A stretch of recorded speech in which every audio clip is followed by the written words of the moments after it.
We begin this tale in the year 1960, when a cheeky little orphan boy known as Roger Corman knocked upon the door of a studio head and said, Oh, please sir, can I make a film?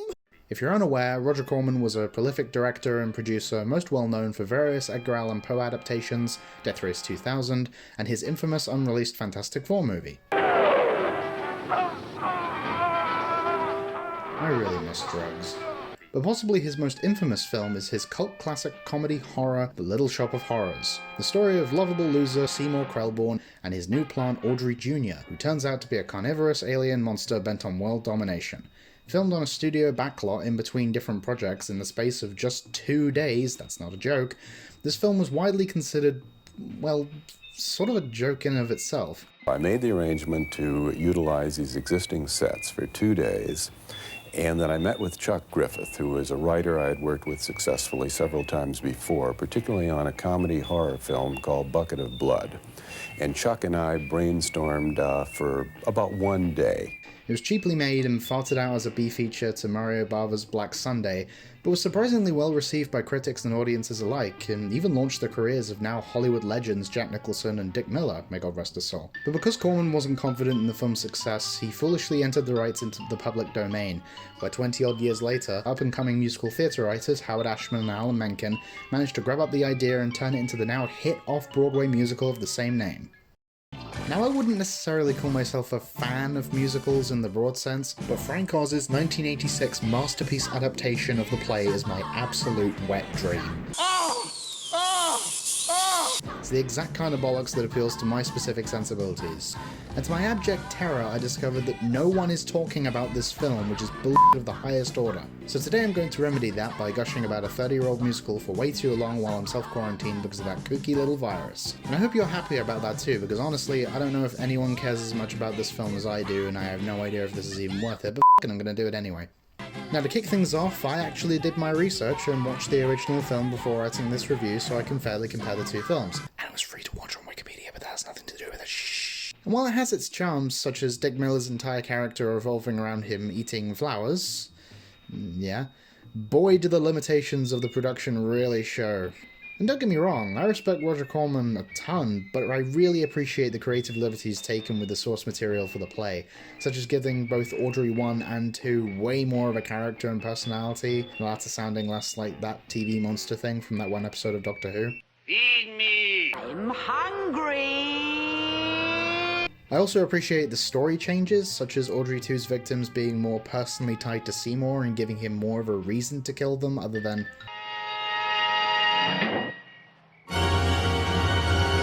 What happened? And finally, and probably most ironically, the play seems to take way more inspiration from classic sci-fi and horror films with clear nods to War of the Worlds and, most importantly, The Day of the Triffids, which honestly fits the tone far better than a kind of awkward, goofy B-movie no one cares about. I actually saw the West End production at the Menier Chocolate Factory about 10 years ago, and this isn't relevant at all, but when each act would begin, there was no orchestra swell or fading lights. The lights would just shut off with a loud bang like a jump scare.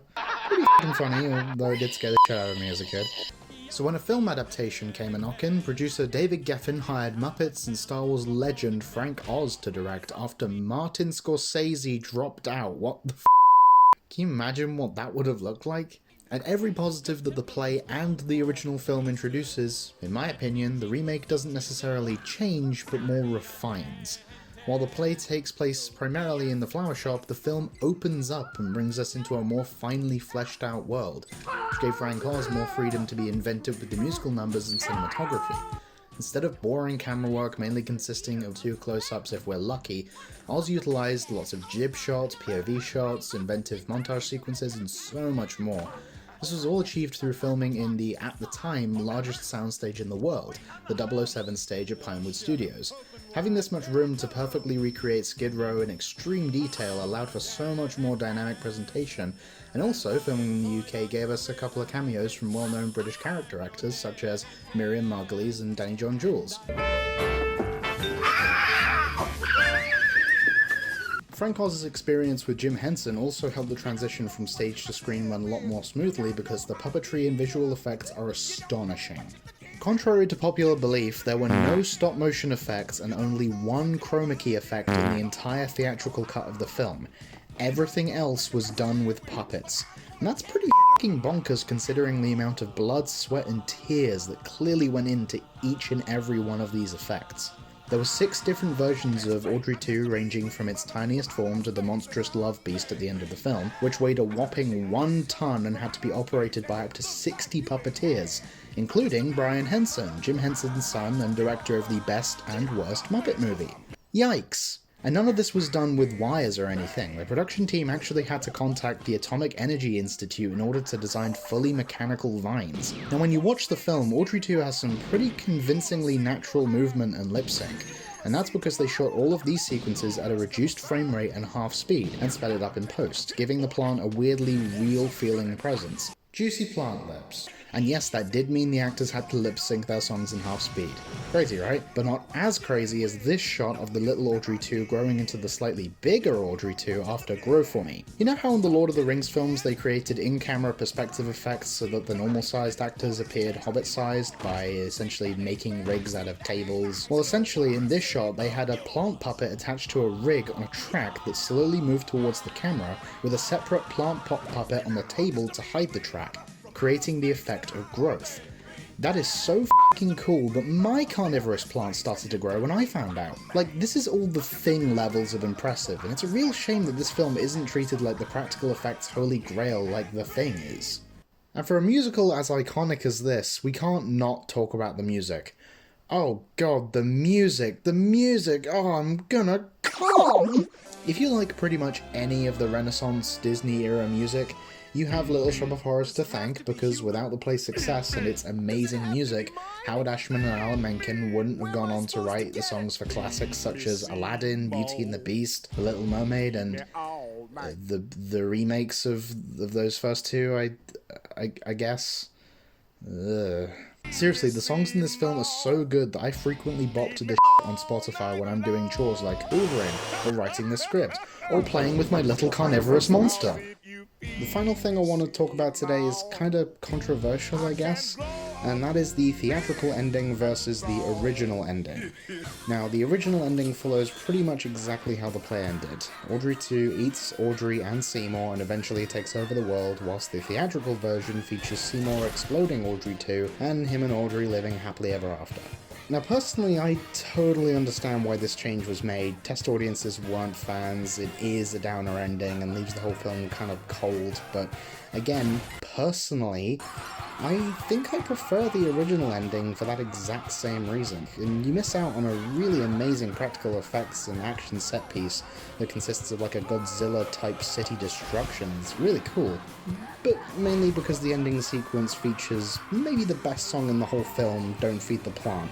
I get that most people don't agree with me on this, but I love this ending and I will always defend it whenever it comes up in conversation, which, to be honest, isn't often, and when it does, it's not heated or anything, because, again, no one else really cares, but, I mean, whatever, I like it.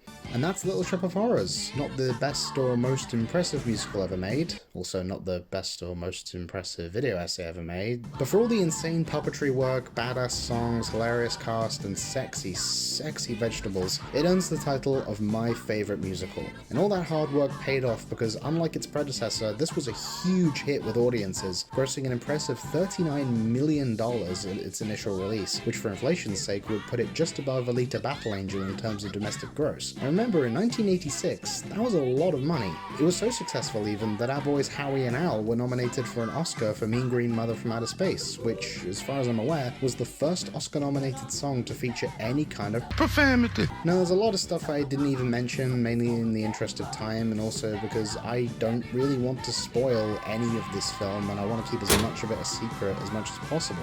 I'm also glad that no one has attempted a awful remake in the years since it came out, aside from a cartoon show which I didn't even bother watching because it looks kind of looks kind of bad. And you know what, we can all be thankful that a remake hasn't happened, because that would be really